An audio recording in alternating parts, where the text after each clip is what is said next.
You're listening to the Naked Bible Podcast. To support this podcast, go to nakedbiblepodcast.com and click on the support link in the upper right-hand corner. If you're new to the podcast and Dr. Heiser's approach to the Bible, click on New Start Here at nakedbiblepodcast.com. Welcome to the Naked Bible Podcast, episode 305, EEM.org with Dirk Smith. I'm the layman, Trey Strickland, and he's the scholar, Dr. Michael Heiser. Hey, Mike, how you doing?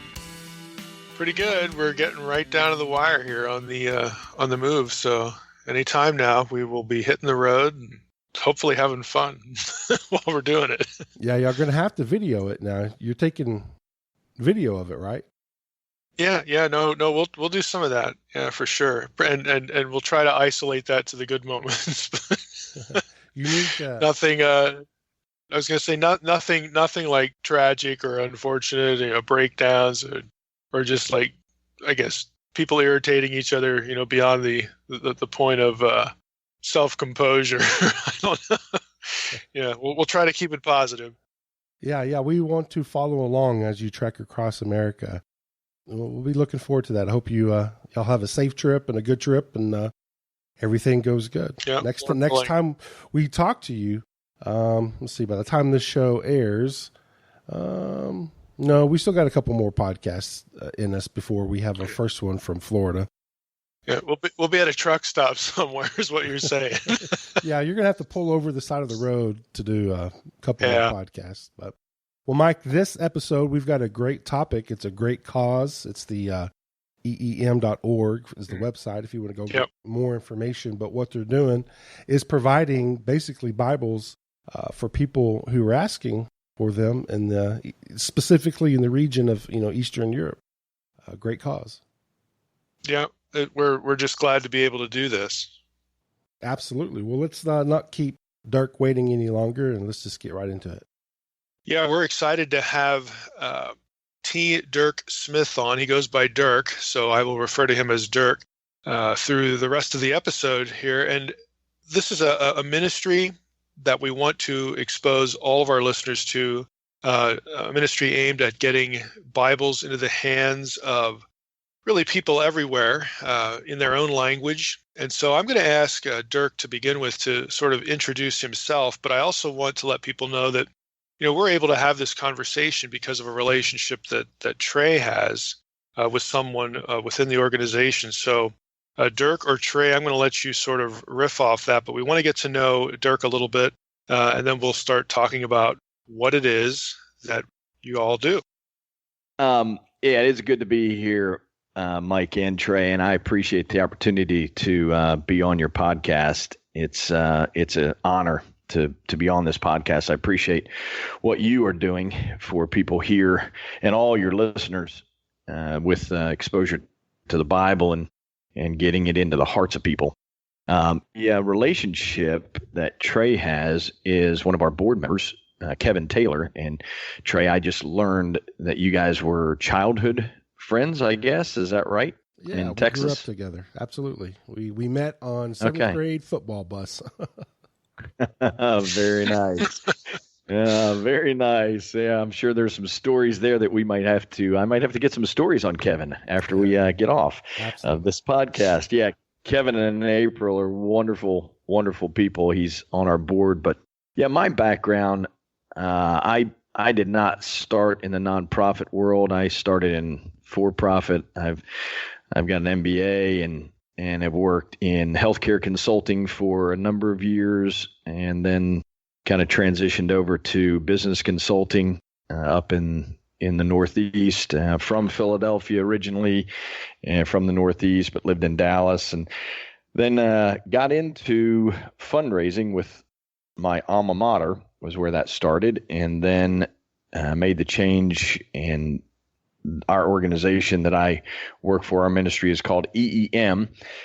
We used to be known as Eastern European Mission, but we work in places that are not really Eastern Europe, and they don't consider themselves Eastern Europe. So we're kind of going the route of UPS and dropping the Eastern European Mission, because we get into places and when they hear, oh, we're Eastern European Mission, they say, well, what are you doing here? We're not Eastern Europe. Right. So it's not just branding. There's some substance to that. There's some real substance, because it's kind of bad to be offensive to the people you're trying to serve. And, right. So we note to self. Yeah, right. So we are known as EEM, and organization has been around since 1961. And we actually started. It was founded by 7 couples who actually went to a university there where you are, Trey, Abilene Christian, and they were 20-somethings, and they graduated from their undergrad and headed to Vienna, Austria, enrolled in university there so that they could get passports that would allow them to cross the border, the Iron Curtain at the time. And their goal was to teach people about Jesus. But one of those couples, Gwen and Gail Hensley, Gwen is a guy, Gwen Hensley, he got behind the Iron Curtain and quickly realized this is an impossible task because these people don't have Bibles in their language. How do we teach them about Jesus? So he turned the mission and vision to providing people Bibles. And so they quickly became printers of Bibles, and I still have some of the originals that they produced. It was a very small Bible, affectionately referred to as the Marlboro Bible, because it was the exact size of a pack of cigarettes. And they could smuggle those in. The guards didn't care if you smuggled cigarettes in, but they didn't want Bibles coming in. So they could smuggle those in. And then they began providing them for lots of Bible smugglers. And there's a good little book out that I don't even know if you can still get, called Tripping by Thomas Henderson, that really tells a lot about the process and kind of the, as I call it, the Jesus espionage that took place during those years. But then, of course, the wall come. Go ahead. Does that book actually describe their methods? Yeah, it does. It's I have to read that. It's very fascinating. But now, of course, the wall's down and we stayed put, and so we distribute. So we publish, print, and distribute is what we do. Bibles and Bible-based materials in 30 different languages, 30 different countries and 22 different languages. And so we're busy. We do about 1 million books a year. Wow. That's a lot. It is. But it continues to grow. And that's the neat thing, is to watch. It's, as I tell people, I'm in the parable of the sower business. I mean, we're getting God's word out there, and it's fun to watch what happens when it lands on good soil and how it takes off. How does it grow? Like, do you get, I mean, I imagine some of these places, because, as I look at your website and the people groups and whatnot, sure, I'm sure, obviously, because of the fall, the Iron Curtain, we even forget about that Berlin Wall, Iron Curtain. Oh, yeah. That's like ancient history. But even with that, there's got to be some places where this is still sort of operating like it was in the old days, really under the radar. So I'm wondering, do people hear about what you're doing and then contact you sort of under the radar or secretly, or is it more open that, hey, include us in what you're doing? Yeah, it's a good question. It's different. It's different in different places. There are nations that are very open and requesting it openly, like Ukraine, and we're seeing it happen in Croatia. Obviously, in Russia, there's a little bit more of and not underhanded, but you can't be quite as open. You have to abide by their laws and their regulations that they have in their country. Kazakhstan is the same way. We're now distributing in Kazakhstan, and there's things that we have to do to abide by their laws. I mean, we do have some people that are smuggling, and I don't know how far-reaching this podcast will go, so I won't say where, but there are some countries where we are providing Bibles to people, and they're letting us know that they're smuggling them into certain areas where Bibles are not allowed. But we, as I tell people, we're kind of like the wholesaler free of charge to all the retailers out there. So people are doing evangelistic work. Our only requirement is these Bibles and books cannot be sold, and that's printed in every one of them. And they're not to be sitting on a shelf somewhere. They are for evangelistic work, that they're going in the hands of people. And then because we're not them, we ask for stories. Tell us the God stories. Tell us how God is moving. And it's amazing to watch. We in our culture here, we discount the mystical a lot, and we don't understand, and it's a lot of fun to see God move in very vivid and real ways over there. And again, these are people that their lives have been transformed because they're open to that transformation. And it would be like me having cancer and having the cure for cancer and finding out that somebody had cancer and then saying, nope, I'm not going to tell them about it. I mean, who would do that? And that's why our requests are going up so rapidly. We've seen an increase, it's just been crazy. So how do you know if the Bibles get to their intended destination? Is there a means of the people on the other end letting you know that? Yeah, with the stories, and again, there's some trust in there, and you got to believe that. Yeah, I'm going to trust the Holy Spirit, and that He's going to do what He intends to do, but yeah, we have some checks and balances in place, because we know the people that are distributing them, and we have what we call country coordinators. So, like, we have a person in Ukraine, we have a person in Russia, we have a person in Prague, we have somebody in Athens. So they're traveling around and checking up. And if they do, and we have on occasion, we've seen very, very few, but on a couple of occasions we've seen where they were not being used as told they were going to be used. And we just don't, we talk to they talk to the distributor, and there have been a couple of occasions where we don't give them any more Bibles. We don't provide them. Yeah, you'd have to think that if there's a problem, you're going to hear it. It's going to get through the grapevine. It does, because we are very well known over there. It's interesting. Unfortunately, one of the reasons I appreciate this podcast is, unfortunately, over here we're still one of the best kept secrets, and but over there we're very well known, and. One of the reasons we have to be very careful about what we promise, because we are known over there as the people who do what we say we're going to do, and that we don't want that to change. We don't want to mess that up for sure. Do you ever have a problem with the profile? Because one of the supernatural translation projects that is currently in process through my nonprofit, I'm not going to mention the language, but the people doing that basically said, like in the front matter, they can't have any sort of identification or location information about who the translator was, what group found nothing like that. I mean, they really have to stay off the radar. And in fact, the guy that sort of coordinated this for me, and he had references with some major ministries over here that they've done translation work for. Where he's at.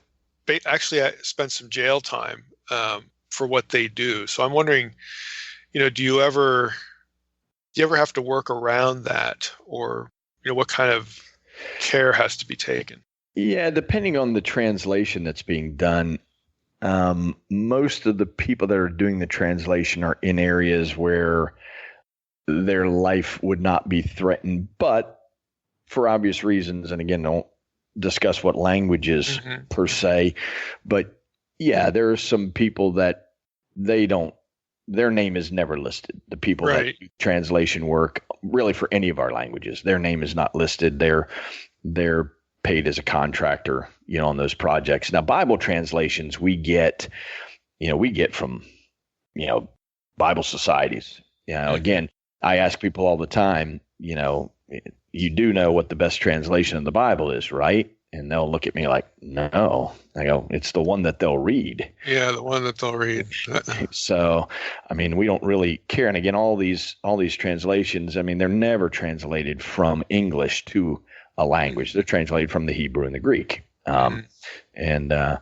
So, but yeah, books that we translate, and we've gotten involved in, obviously with 22 different languages, there's a lot of projects that take place. Yeah. Yeah. I mean, the last thing you want is for the people doing the work to be doing it under duress or just, exactly be harassed and whatnot. So yeah, this particular instance I'm thinking of is the first time I've had anybody say that, and we've done, we've done translations that are going to, penetrate pretty hard areas, but that was a first, and this is about a month old. So it's kind of interesting that, this opportunity to interview you would come along because, you're focused on translation. So I was just curious, because I had, I didn't even give it a thought, until, I got this email and had this exchange with this particular group. Yeah. It's just like, really? Yeah, really. Well, and we've had that.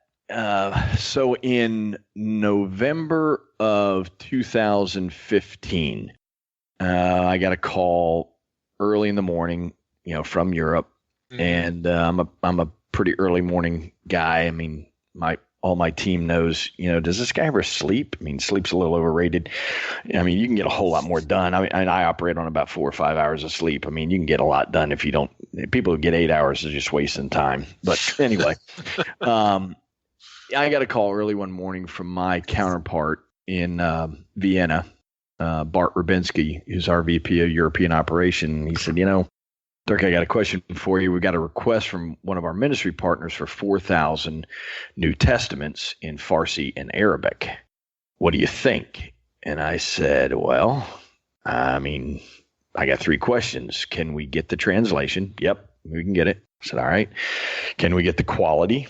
That's our quality at the price point that we would need. He said, yep, all 3. And I said, then I'm in. I mean, this is our ministry. I mean, we got people that need Bibles in those languages. Never thought we'd do Farsi and Arabic, but with all of the refugees pouring in, God's moving these people into our neighborhood. So let's do what we can do to help these partners. So we did. And that's a good thing to bring up, because typically when you think of Bible translation or, translating books, Bible stuff, books that are ministry oriented or curriculum or whatever it is, it's easy to think of, you're translating that for distribution in that country, when that's not actually the case. I mean, you just brought up a refugee, situation. So, a lot of these people groups and these languages that you would have a real difficult problem getting into, like native countries. You can still get the material to them because they leave those countries or they're expelled or whatever. Yeah, they're coming to you. They're coming in. And that's exactly, we are heavily involved in work in Greece, and that's where they were, they're making their way to Turkey. And, the pirating that took place there, and they'd pay these people money to get on those horrible, I don't even call them boats, these inflatables. Yeah. Go across the sea, and they'd land at the island Lesbos, which was the first island they'd hit in Greece. And so we agreed. We said, all right, let's do it. So we did. We did 4,000. Well, word got out that EEM was now doing Farsi and Arabic. So that request was in November of 15. By January of 16, that request had grown to over 110,000 Bibles. Wow. And so it was a real step in faith. But again, we stepped out there, talked to our board, and so we've done a lot in Farsi and Arabic. We're now in the process. We have a children's Bible that is basically just Bible stories with great pictures, large font, that is a wonderful reader. We've done it in Farsi and Arabic, and we're working on our what we call a preteen Bible. That's actually Bible text, but it does have pictures. It does have animation, or has illustrations, in it. And it's a good preteen book. And we have found that it's wonderful for the parents, because they sit down and they read with their children these stories, and the next thing they're asking for is, okay, there's more of these stories.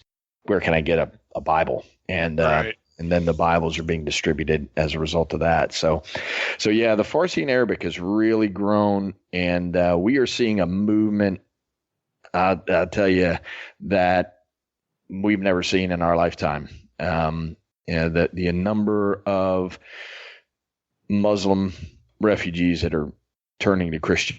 And we've had to be very careful there. And when we go over and we're in Greece, we can't put their pictures out on the internet. We can't, use certain names.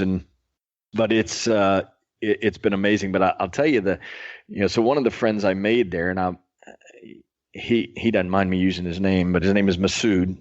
He's Afghan. He's from Afghanistan. And so one of the first times I met him, and he shared with me his story and coming to Lesbos and how the Christians there at the shore took care of him. And I mean, it's just an amazing story how the boat hit a rock and everybody was dumped into the sea at night. Of course, they're coming in at night, and he was holding his son, who was a baby, and he lost his son in the water. And frantically, looking for him, and he prays out to God, what he called God, Allah.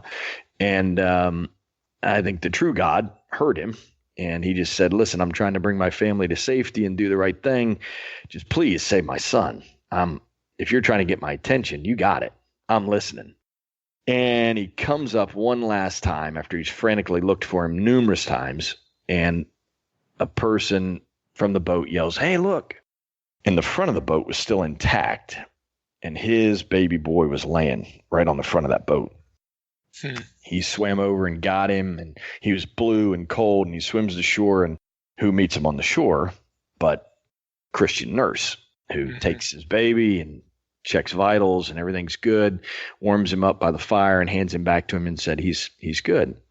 Well, so he told me that story, and and he said, I knew right then, okay, people kept telling me the reason they were doing this and taking care of me was because of Jesus. And so I need to meet Yeshua. I need to know who Jesus is.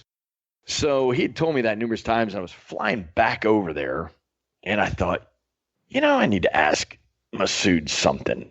And so when I got to Greece, I saw other people, and I'm asking, hey, where's Masood? And so I see him, and I said, hey, I got a question. Was there anything else besides the way people treated you, Christians treated you on the shores of Lesbos? Was there anything else that made you want to learn about Jesus? He said, well, yeah, he was driving me crazy. I said, what? He said he was driving me crazy. This is going to sound familiar. I said, tell me about that. He said, he's waking me up. I said, tell me about that. He said, he's coming to me in my dreams. I said, all right, how'd you know it was Jesus? He said, he told me. He said, I'm Yeshua. You need to know me. And I said, no kidding. Wow, that's awesome.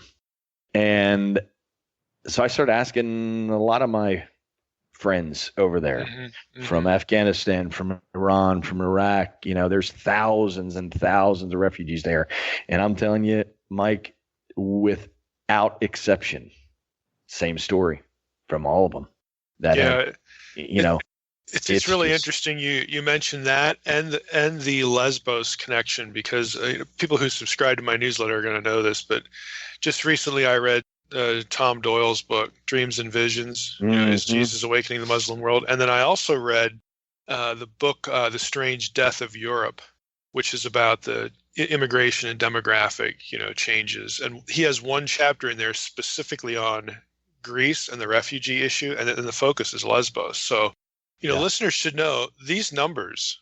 I mean, this is no exaggeration, about the number of refugees, the increase. So when you say it went from 4,000 Bibles to 110 or whatever it was, I mean, I can entirely believe that just because of the numbers, the influx that they're having to deal with there. And then, the Dreams and Visions book, there's one place in the book where Doyle says it's gotten to the point where somebody, I can't remember if he identified them or if he knew, but put up billboards, signs, in these Muslim countries. If you've had a dream, about Yeshua, call this number. It's like it's that widespread that they're actually doing things like that to get these people in touch with a Christian, and let less people. I don't want people to misunderstand. Like in Doyle's book, he said, look, this isn't like people have a dream and then they go to bed a Muslim and they wake up a Christian. It's like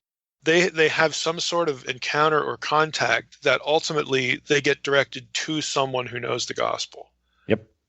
That's just how it's working. But it's gotten to the point now where if you've had a dream, please call this number. Please call this number. Yeah. I mean, it's great. I mean, and again, I think that's, what we're seeing in every area that we're working is God moving in ways that, if we tried to do this, we would mess it up. But there's a movement taking place. And again, this is good soil. When you look at, what did Jesus say when he goes into the synagogue that day, when he starts his ministry, and he's handed the book of Isaiah, and he searches to find the passage, and then he reads, I have come to what? Look at the people groups that he's come to take care of. The wounded, the prisoner, all the people that are the down and outs, the people whose soil has been churned up. I mean, it's been seriously churned up. Well, that's who we're dealing with. And, we look at the nations that we're in, Ukraine. I mean, the Holodomor, nobody talks about that. We talk about, I've got some Jewish heritage in me. And so, we all talk about, the Holocaust, which was horrific and horrible. But Stalin, what he did in Ukraine, starving out those people. I mean, there's 7 million of them. And that's a part of their heritage. I mean, there's been some serious soil churning up. And so now they get the Bible and they hear hope and they hear of why I'm here and what the future is and this life has meaning. Well, they're ready to share it with everybody. They want this message out there. So, that was our request. We had a request a number of years ago in the nation of Ukraine. They asked for Bibles for their public schools. And we thought, what? Are you kidding? Yeah, I noticed that on the website, that I thought the same thing, really? Oh, it was. Tell us a little bit about that, the whole public school thing there. Yeah, the first request came in and we, asked them, okay, what are you doing with them? And they said, well, we have this class. It's an elective. It's called Christian Ethics, but 99% of the students take it. We said, all right, but we can't get Bibles. It's a very poor country. there's Ukraine is on it's coming up, and they're working, but they just don't have the money. And so we said, absolutely. Yeah, we're in.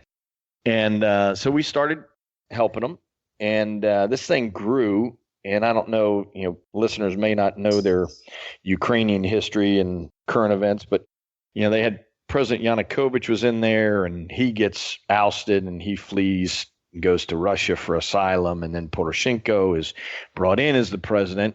And so when Poroshenko came in, he starts trying to get his arms around this country that he's now tasked with governing. He asks for reports from all the different ministries, and he gets the report from the Minister of Education. And he calls the guy in. He says, all right, wait a second. I'm trying to understand something here. So we call states, they call them oblasts or regions. Okay. So he says, all right, I'm looking in this oblast here and this one and this one and this one. And test scores are up and discipline problems are down. Why is it unique in those oblasts and those regions and it's not in the others? Is there a common denominator? And the Minister of Education says, well, yeah, that's where we're teaching the Bible. And he says, no kidding. He says, well, and I don't know that Poroshenko is a believer, but he's pragmatic. And he says, well, if that's what's doing it, man, we need to make this offering all over the entire country. Well, so the guy that was really instrumental was a Ukrainian Orthodox priest, gentleman by the name of Vasily Zhukovsky, was a friend of mine, and he was one of the ones that was instrumental in opening that door and putting Bibles in the public schools. So I get a call from him or an email. He contacts me, he says, Dirk, when are you coming to Ukraine? And it just so happened that year I was not. And I said, I'm not going to be in Ukraine, Vasily. I'm going to be in Romania. I'm sorry, I'm not going to get to see you this year. He said, nope, I need you to get a ticket and come to Ukraine. I need you in Kyiv for 24 hours. And I said, okay, I'm not important enough to accomplish anything in 24 hours. And why do I need to be there? What's going on? So he tells me this story. And he says, so we've told the nation that we will provide them. So I need you to go with me to meet with the Minister of Education for the nation of Ukraine in Kyiv so that we can talk about this process. I said, we promised on your behalf. Yeah. I said, all right, I'll change my ticket for that. So we went in and had this meeting, and boy, the door opened up, and it's been amazing what they're doing. So at the end of last year, we've now put Bibles in over 2/3 of the public schools in the nation of Ukraine. Is there anybody else doing that? Any other countries that it's interesting. have that sort of policy or at least openness? Well, I'll tell you, there's lots of nations that are looking at Ukraine. They're watching what they're doing. So Croatia, we're working with the Catholic Church there, and which has been interesting. The Catholic Church now is asking for children's Bibles for their public schools. And so we did year before last, we did about 110,000 last year, or this year we did 125,000. We have a request for next year, which we're not going to be able to put all of them in the budget. So if there's a listener out there that wants to help, we've got a request for 425,000. Wow. From Croatia. And that's the way it started in Ukraine. It started with the children's Bibles, and then they asked for the preteen, and then of course very quickly you're distributing Bibles to the adults because mom and dad are reading these stories and they're saying, okay, what is this? Tell me about this. I mean, I need to know more about this.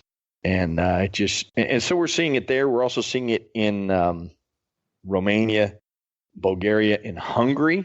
Hungary, it's very interesting. In Hungary, they have not been able to afford to pay for some of their schools, so they handed over some of their schools to the Baptist Union. And the Baptist Union took the approach that they liked, and that was, hey, we're not going to teach anything but the Bible. We're not going to teach traditions. We're just going to teach the Bible. Mm-hmm. And so subsequently, the Baptist Union now has over 60 schools of theirs that they're running, and they're teaching the Bible. And so we are their supplier. We've been crazy. It is. It's nuts. I mean, every time I come back, and the neat thing is, you see this unity. Around the Bible. And I had this in Serbia 2 years ago. I had this Orthodox priest sitting there, and he says in his broken English, and he does his hands, and he says, the closer we come to God, the closer we come to each other. And I thought, yep, that's kind of it. If we'll all focus on the Bible, you'd be amazed at what we all agree on. And we'll quit focusing on traditions that are fine. I mean, traditions are great. But if we focus on God and we focus on the Bible, we will live out Jesus' prayer in John 17, right before he went to the cross and said, man, make them one as you and I are one.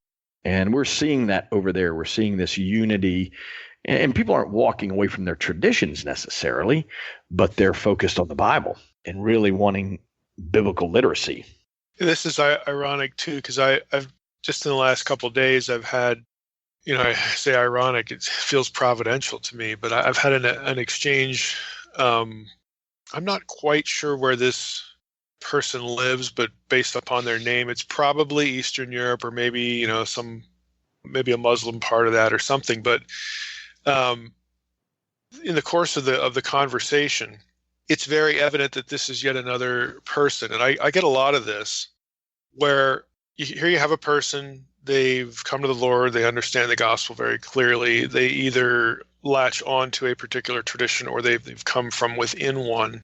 And they don't necessarily, they see, the question will occur to them, why didn't I sort of grasp this or get this with clarity before? what should I do, and so on and so forth. Sometimes they ask, sometimes they don't. But there is something to be said for if you do, and this is what we try to do in the podcast, not just with the gospel, but just the Bible generally.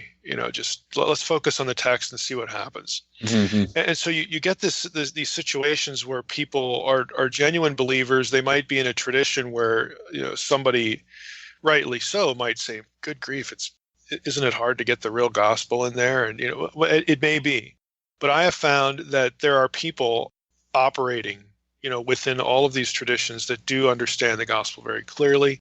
They want Scripture. They get dissatisfied that they're not being taught Scripture. They're being taught traditions or whatnot. But we live in a day and age where most people, even people in these tougher parts of the world, they all have phones. They do have access to the internet. They will find, they'll find content. They really will. They'll find content, and then they become essentially evangelists within the tradition. That's true. And if you have that happening, the point is, if you have that happening across traditions, then the discussion is no longer about the points of tradition. It's no longer about the tradition. It's about, hey, look at the text here. What did we learn here? And that actually has an impact, because we are tradition agnostic here, and there, that bugs some people, but a lot of people are like, this is refreshing, because I listen to the podcast, and you're not trying to perpetuate a particular subculture here. It's just, that's right. It's just about Scripture. Man, you are singing our song. I mean, I tell people, EEM is not about promoting religion. It's about promoting Jesus. It's about promoting the Bible. And that's, our tagline. The Bible. The Lord will use that. Yeah. Where tradition is an obstacle, he can get around that. Where it's not an obstacle, that's wonderful. But the text has a way. This is going to sound goofy, but the biblical text has a way of impacting people. Yeah, that's right. Who would have thought? Who would have thought? Yeah, go figure. You mean the Holy Spirit's actually moving? Man, who would have thought that was happening? Who would have figured that would happen? Yeah. So no, I understand the thought trajectory there. And it's, anytime you can get people into the text, there's going to be a real positive payoff in terms of people being exposed to the gospel in its simplicity and its clarity, and people will respond to it. And I think that's going to happen. I think that's our challenge here in the U.S. We have become, in my opinion, again, this is first Dirk 1, but I think we have become one of the most biblically illiterate societies. Our biblical literacy is a far cry from where it was, just 10 years ago. Mm-hmm. And people have just quit reading. I mean, they quit reading the Bible. And if we can get people back into the Bible, it's amazing. Again, it's not rocket science. We're told it's going to happen that way. We focus on God, and the Spirit's going to move. I mean, I had a meeting in Croatia. We were in Dubrovnik, beautiful city in Croatia, and sitting with the vicar. The bishop was called away on urgent church business, and again, they're the ones who are opening the door to put the children's Bibles in the public schools. And so the vicar meets us, and he apologizes. The bishop, couldn't be there, and he said, he just regrets. He was so looking forward to this meeting, and he got called away on urgent church business. And so we sit down in this conference room in the diocese, and we just have this wonderful conversation about how, even though they're Catholic, we're Protestant, we can agree on the Bible, and that the Bible needs to be put in the hands of their children, in the hands of their people, and they need to read the Bible every day, yada, yada, yada. And then he looks at me and he says, just this morning, as I was taking the bishop to the airport, he looked at me and he said, the more I read Jesus, the more I am convinced that we have become the very people that Jesus came to preach against. And I went, whoa. I thought, man, I just said a quick prayer. God, don't let me mess this up. And I looked at him and I said, but you know what? That's the question the question we all have to ask ourselves is this, is if Jesus were here talking to me face to face, how would he speak to me? Would he speak to me like one of his disciples or like one of the Pharisees? And if I think it might be the latter, I need to repent and not be about religion, but be about Jesus. And again, a lot of what you talk about is, at least in the podcast that I've listened to, driving people back to understand context. Context matters, and let's peel off all the stuff that's traditional. Let's just read the text. Let's read the text and see what we get. And it's phenomenal. It's wonderful. I mean, the Bible has been around for a long time for a reason. It's a phenomenal, I think books.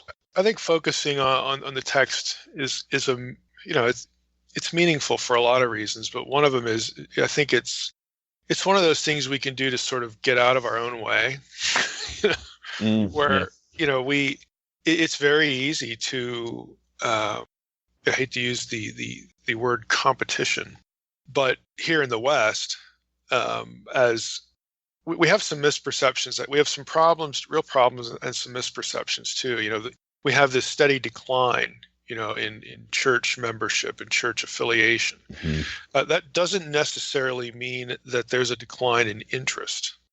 That's right. It means there's a decline in the institutional delivery, the institutional sort of mode or trappings of what it means to be, a Christian or a believer.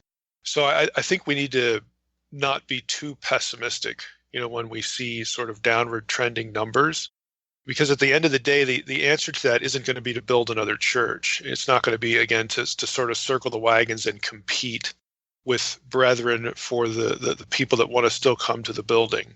Mm-hmm. If you just, get people to content, God will use, his word. He will use content. Could not agree more. To draw people in. It's just Amen. going to happen. You just sort of get out of your own way. And I travel a lot. I'm on the road a lot because I head up our U.S. operations, and I've got, our regional directors. I mean, pretty much most of our U.S. team, which is not, we're small. We run a really lean machine. I mean, you give me $1 and 78 cents of it is going out the door. As I travel and I go to different churches, the churches that are growing, really, truly growing, and I mean growth, where they're evangelistic, are the ones when I walk in, they're teaching the Bible. I'm not hearing about, I don't hear about Brene Brown. I hear about Jesus, because, and they are just opening up a book and saying, all right, we're in the book of John, or we're in Habakkuk, we're in, and here we go. And they are teaching the Bible. People are hungry for that. Yeah, isn't it curious how that works? Yeah, exactly. I have two questions for you yet. One is about your ministry, and then of course we want to wrap up with, what are your needs? What does this cost? How can people give to this? But before we get to the last question, do you guys do anything digitally? Because this is a podcast, and so there's going to be a lot of people out there that, want to know, do you have either a plan now, or is there something in the works now that you get scripture to different places in different languages digitally, or are you thinking about doing that? Because, even in these hard, Iran, okay, everybody's got a phone. So, there are obstacles to this, obviously, because of, internet censoring and filtering and whatnot, but there's still like Transworld Radio. There's still, people do have phones, and there's ways to get them content. So do you guys do anything digitally yet?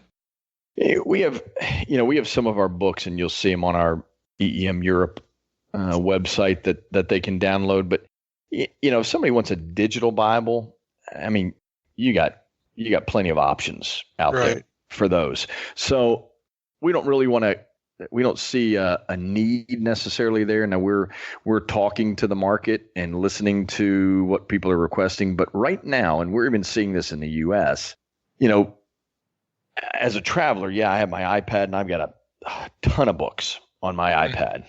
But even here in the U.S., we're seeing Barnes & Noble stock go up, and we're seeing book sales go up. And educationally over there, they will use digital. They're not doing the iPad thing. No, they're not.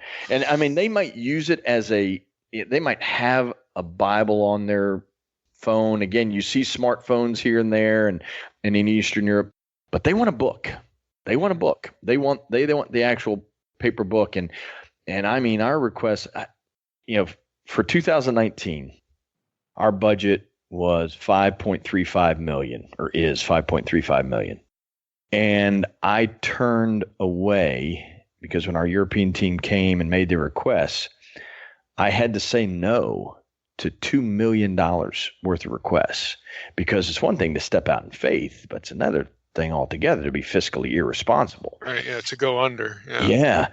And so we're not seeing it go away. So to answer your question, yes, we keep our ear to the market. And again, we operate off of requests. We don't ever say, hey, here's a book you need. Now, what we will do is your books, I think, we will present those and say, hey, take a look at this. Mm-hmm. And if they say, wow, this would be fantastic, we have a need for this, then we'll put it into project mode. But we operate off of a pull, not a push. Yeah, a request. Yeah, you're in a request mode. Yeah. What you just described it's significant because, and there were a number of reasons why I asked the question, because it's going to be, for this audience, sort of an obvious question. But I've had to learn, because, through the nonprofit thing, yes, we're getting these things translated and we put the files up there and so on and so forth, and people can use the content, reproduce it in any way they want, in any form. That's great, and lots of people do, and have used the translations. But I got an email once that I won't say reminded me, because I never actually thought of it, that, hey, in my country or in this place next door, most people can't read. Yeah. And so that presented a different kind of obstacle, and it's like, well, boy, I guess I better get people to like read these things and do audio, Yeah. And that can be played in various formats. Well, there are still parts of the world where, yeah, you go to a school and they're not all sitting there with iPads. They're not doing PowerPoint. They're not doing the audiovisual stuff that we just don't even think about anymore, because it's everywhere. Yeah. So the need for an actual book, yeah, it is still pretty profound in most of the world. I'll tell you one quick story on that. My guy that's in Greece, he traveled to Bulgaria and he was asked to speak in this church, and it's as he describes, it's a little room that probably should have housed about 40 people, and there's like 70 people shoved in this little room. And he stands up and he says his niceties, and he starts into his quote unquote sermon. He says, today I want us to be in the text, and let's open up to 1 Corinthians, and let's start in chapter 13. Mm-hmm. And he said, everybody stands up. They all stand up. And he's like, oh, well, okay, maybe it's their tradition, they're going to stand for the reading of God's word. But then they all started moving to the front of the room and crowding over to his right, their left. And he thought, where are they going?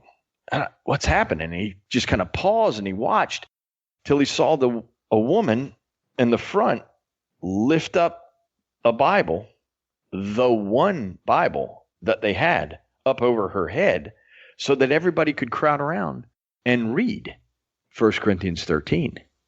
This is Bulgaria in 2019. And they got one Bible. He's like, no, this is not. So he comes back and he tells them, he says, I'm going to send you Bibles. And he sent them all, sent a box of Bibles. And you'd have thought, he came back and you'd have thought he'd given them, $1 million. They were just thrilled. So yeah, it's a good reminder, in places we see large requests for our children's Bible, and they're going into what would be called the Roma. I don't know if you're familiar with the Roma people, very derogatorily referred to as gypsies, but they don't have a written language. And so in certain countries like Romania and Bulgaria and others, they can't speak or read the local language. And so we have ministries there that are requesting our children's Bibles. They're actually teaching the adult Roma population how to read using our children's Bibles, which is fantastic. Yeah, that stuff still happens, Yeah, and it's hard for us in our Western culture to get our brains around that and to to really realize, you mean that's really happening in places. Yeah, it is. Well, tell us again about how people can contribute. I mean, I'd encourage everybody in the audience, just like, send $5 or $10. If 100,000 people do that, that's awesome. I mean, you can fund, something directly, so that the answer doesn't have to be no. Yeah, that would be. It's a real small thing, but it can multiply exponentially if everybody does it. So go ahead. Yeah, and our price point is $5 provides a Bible. So anybody can get involved, but they can go to our website, eem.org, or we have a campaign, our annual fund campaign that happens every year, starts in September and ends at year end, and we call it $1 Million Sunday, and we actually have a website, millionsunday.org. But you can link to it from our other one and give there. You can give online securely. But like I said, $5 provides a Bible. And we have the request right now for, there are quite a number of projects that we have sitting on the sidelines, until, we can get the funding. But yeah, every little bit helps. I mean, $5 provides a Bible for somebody reading a Bible, and it's going to go in their hands. That's the nice thing. It's not sitting on the shelf, and you can, if you want to designate certain languages, that's fine. Our request would be, make it as unrestricted as possible, because we've got the needs, as I said at the front end of the podcast, 30 different countries and 22 different languages. So we've got needs across a lot of different people groups out there. So yeah, well, again, just encourage everybody to do that. Again, Americans are very generous, and just people in general, but since I live here, I get to see it, and that's what I hear about. That's the focus of my comment. But a lot of the stuff that we give money to isn't as important. Let's just be blunt about it. This is good stuff. Well, that's why 8 years ago, when EEM approached me, and I thought, wait a second, what's the downside of giving people Bibles who are asking for them in their language? I mean, it's about as foundational as it gets. It's pure. It's just the Bible. Nothing can change it. I mean, it's going out there to them. So I appreciate it, Mike and Trey, the opportunity to be on here. And I'd encourage your listeners, we all are evangelists, man. They need to be evangelists for this podcast. They need to be sharing this with other people and saying, hey, if you're not listening to the Naked Bible podcast, you need to, because we need it in this country. We need people to really be absorbing what you're presenting, and being able to read the Bible in a way that they need to. So I appreciate you guys, because I know this takes time and effort. Well, we appreciate it, and that's what we're here to do. Well, thank you. Thank you. Okay, Mike. Yeah, that was a good interview. It's really fascinating, and hopefully, he mentioned that he's going to present your books that you've done, the translations for, and present them and see if they would like that, and maybe your material will be included with that. But as far as providing Bibles alone, that's awesome. Yeah, and we don't do the episode, don't do episodes like this to, get my content out, even though I want it out. I mean, just in this case, it's like, look, this is really simple. There are people who don't have Bibles. Get them Bibles. This is where it all starts. So this was really worthwhile. I'm glad we were able to do it. Yeah, absolutely. And again, his website is eem.org, and also millionsunday.org as well. You can get more information. So we urge all listeners to go check them out, support them, and help get Bibles into people's hands. So that's great. Yep, absolutely. All right. Well, next week we're going to get back into Exodus. And we want to thank Dirk Smith for coming on, and we want to thank everybody else for listening to the Naked Bible Podcast. God bless. Thanks for listening to the Naked Bible Podcast. To support this podcast, visit www.nakedbibleblog.com. To learn more about Dr. Heiser's other websites and blogs, go to www.drmsh.com.